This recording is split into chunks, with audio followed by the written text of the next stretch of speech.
अस्सलाम वालेकुम मेरे प्यारे बच्चों।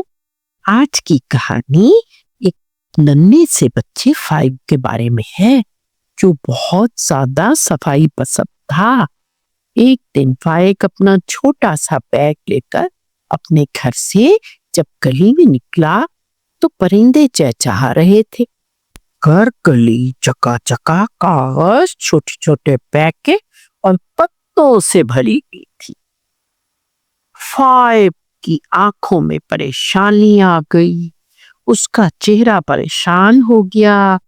फाइव कहने लगा, ओहो मेरी गली तो बहुत ज्यादा गंदी हो रही है, इतना सारा कचरा।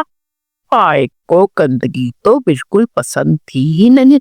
इसने सोचा कुछ ना कुछ तो करना पड़ेगा।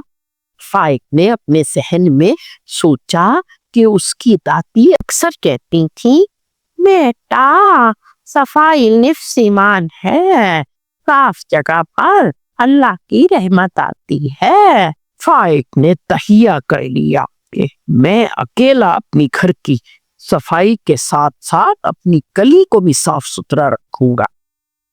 चलो मैं अपनी गली की सफाई शुरू करता हूँ।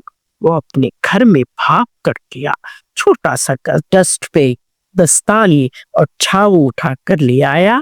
अब फाइव ने आहिस्ता आहिस्ता हिम्मत की और गली में सफाई शुरू कर दी।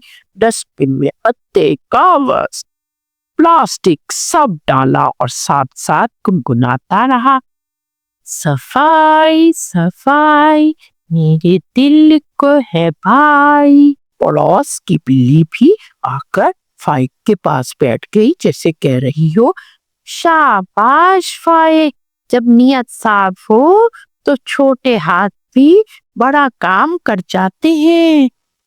गली में दो बच्चे फजर और जुहेर गुजर रहे थे। उन्होंने जब फाइव को अकेले सफाई करते हुए देखा तो बड़े हैरान हुए। उन्होंने फाइव से कहा, फाइव तुम अकेली सफाई कर रही हो? फाइव ने मुस्कुराकर कहा, आओ ना हम सब मिलकर अपनी गली को साफ करते हैं। साफ जगह तो हम सबको पसंद है ना। जुहेर और फजर ने इकरार में सर हिलाया। दोनों बच्चे सफाई की मुहिम में शामिल हो गए।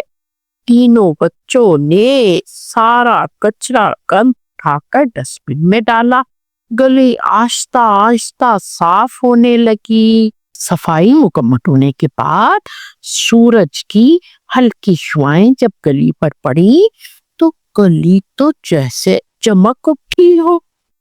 बच्चों ने कहा, अरे वाह, हमारी गली तो बिल्कुल नई जैसी हो गई। आज फाइव, सुहेर और फजर ने सीख लिया कि सफाई करना मुश्किल नहीं, बस हिम्मत होनी चाहिए।